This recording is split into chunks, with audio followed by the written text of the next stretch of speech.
Welcome back to my 75 soft channel. तो आज था संडे और संडे के दिन पोहा ना खाए ऐसा तो होगा ही नाही, कारण हर वीकेंड आमचा पोहेपासून चालू होतो आणि जर त्या दिवशी पोहे नाही भेटले ना तर काहीतरी चुकल्यासारखं वाटतं. It's better to start a Sunday with the पोहे.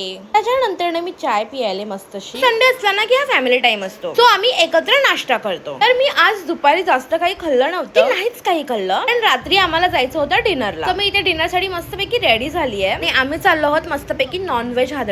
कारण काही दिवसातच श्रावण चालू होत आहे. नॉनव्हेज हादडणं इज मस्ट, कारण आता चालू होणार आहे गणपती. गणपतीच्या नंतर सणांची अशी लाईन लागते. सण संपेपर्यंत म्हणजे दिवाळीपर्यंत आमच्या घरी काय चिकन बनत नाही. आम्ही चिकन खात नाही. मग ह्या श्रावणाच्या पहिले चिकन हादडणं हे खूप गरजेचं आहे. तो आम्ही मस्तपैकी पोटपूजा करून घरी आलो. आणि हो गाईज, मला माहितीये तुम्हाला कोल्ड कॉफीची रेसिपी शेअर करायची आहे, बट त्याचे काही इन्ग्रेडियंट्स आहेत ते मला भेटत नाहीये, त्याच्यामुळे भरपूर जास्त टाइम लागत आहे. हो guys, that's it for the vlog. Thank you for watching my vlog.